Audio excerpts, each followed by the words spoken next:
first time against William Monroe Jr. This is the second time he sold out. We had over 16,000 seats. It was 16, the exact number was 16,353. It was full capacity, and the fans got a big drama show. He's got 22 knockouts in a row now, highest knockout percentage in middleweight championship history. He fulfilled his obligation as the IBF middleweight champion by defending his title against his mandatory title defense. A lot of champions don't try to fulfill their obligations. But Gennady values the titles. He wants to unify the division, and he understands the only way he can do that is to comply by the rules and to fight his mandated challengers. Abel, if you want to say a few words from your perspective, how the fight went, and then we'll open it up for questions for Gennady. First of all, thank you for everybody sticking around for this. Great crowd. It was actually kind of goosebumps in the ring. I don't think I've ever felt that before, even at Madison Square Garden. I think that this is because we're home. Thank you for coming out. Gennady put on a great show. Hopefully we'll be back soon.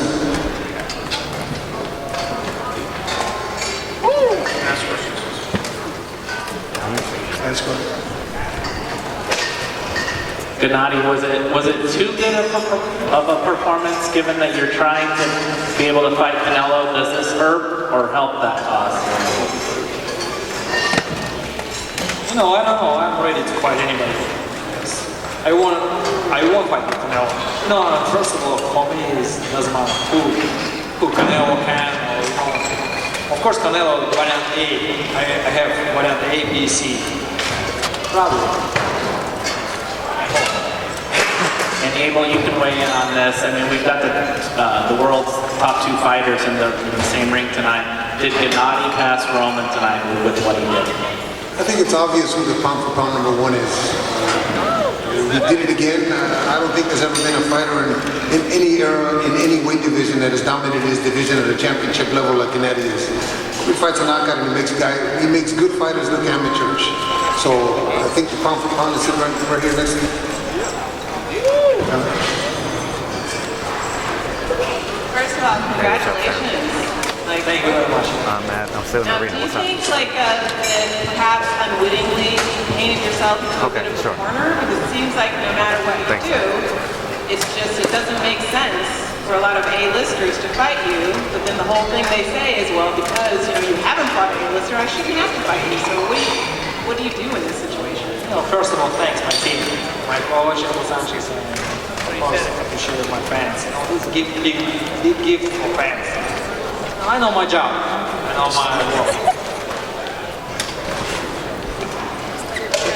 Hey, Gennady, over here. Did Wade bragging before the fight that he was going to shock the world? Did that have any effect on how you felt? Did it upset you? Did you come into the fight wanting to really get him early? No, everybody talking. I respect Wade. He's not trash talk too much. He believed we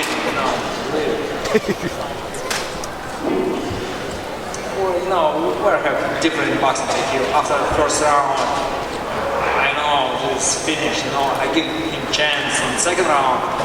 Just see what. I tell him, come on, boy, come on, work.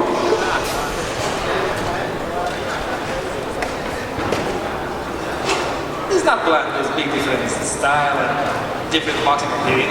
Today maybe too much, and he's not great champion. Not big fighter. He's a good fighter, but not great. Yeah, Tom, Gennady, congratulations on the win.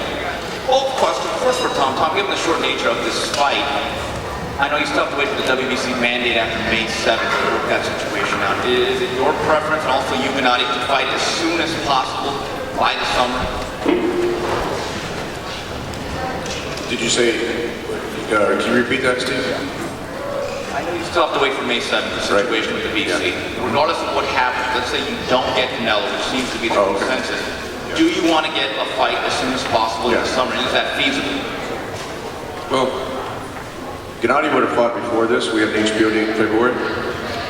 We had to wait for, after Canelo was mandated out to fight Gennady,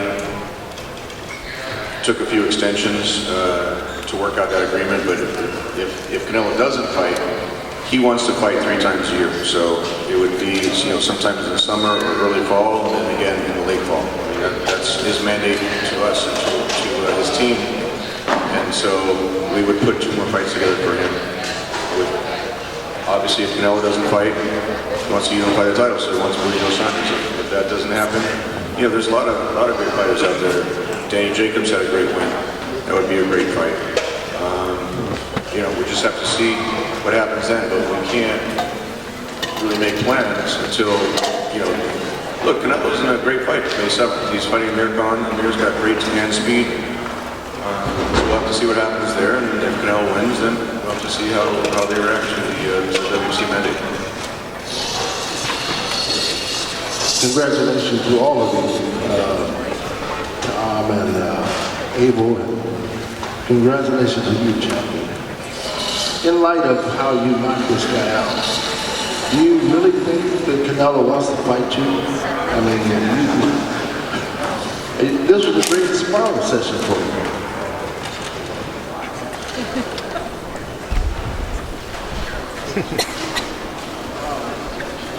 Well, I believe, because my career maybe 5 years ago. No, just I want a couple years. And I believe after May, everybody understands who I am, and everybody understands who is Canelo. I believe he's ready. First off, congratulations, Triple G. With top contenders at middleweight, few and far between, would you move up to super middleweight and fight Gilberto Ramirez? Yeah, why not? I talked with my mother, because I have variant A, B, C. Ramirez, maybe variant D or variant C. I want unification fight. My goal is all the belts in middleweight division.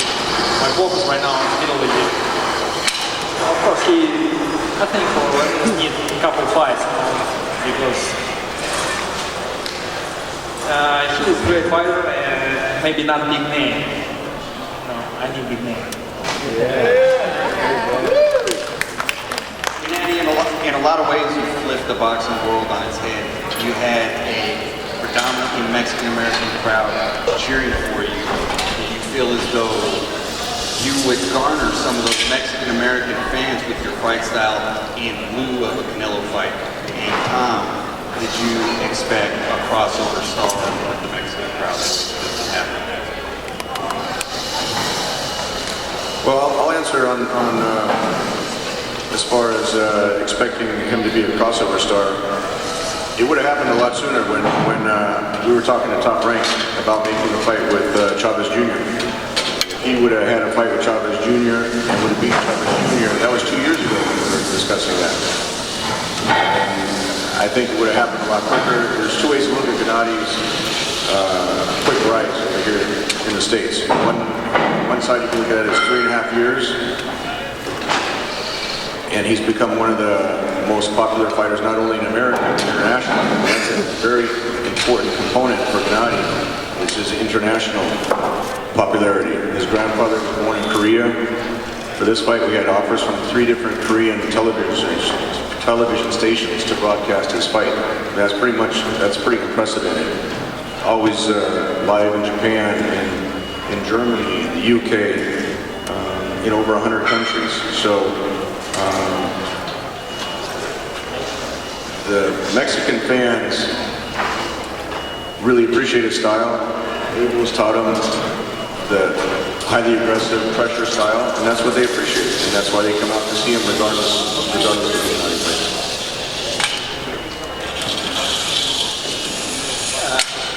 I appreciate just my fans, like everybody, not just Mexican fans. I think Mexican fans more understand like boxing style, more love. Appreciate it. What you see today, just amazing atmosphere. I very appreciate it. Good night, congratulations on the win, Abel. First of all, Abel, how do you describe his power? Obviously, he's the hardest hitting fighter in the world today. And Gennady, when you spar or do mitts, do you only go 50%, 30%? Yeah, I don't think he's ever hit somebody 100%. I think he's hit somebody 100% in the gym to the body, but I don't think in a fight we've ever had him been in a situation where he hit somebody 100%. I think that's going to come when somebody tests him and it goes into the late rounds, where he can, he's got distance and he's got positioning to be able to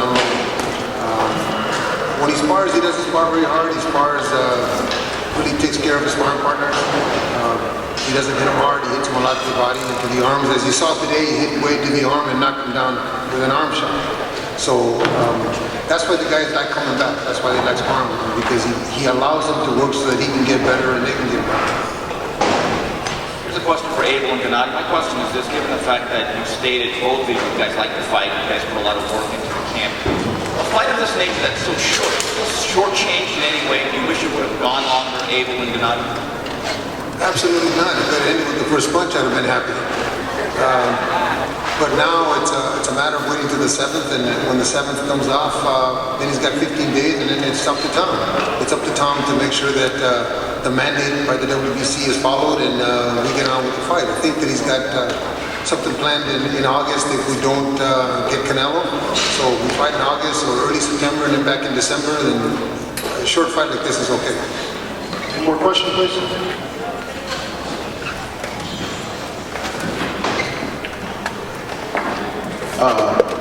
Tom, this question is for you. Are you surprised at all by the 16,000 plus people that packed this house? And does it make you feel emboldened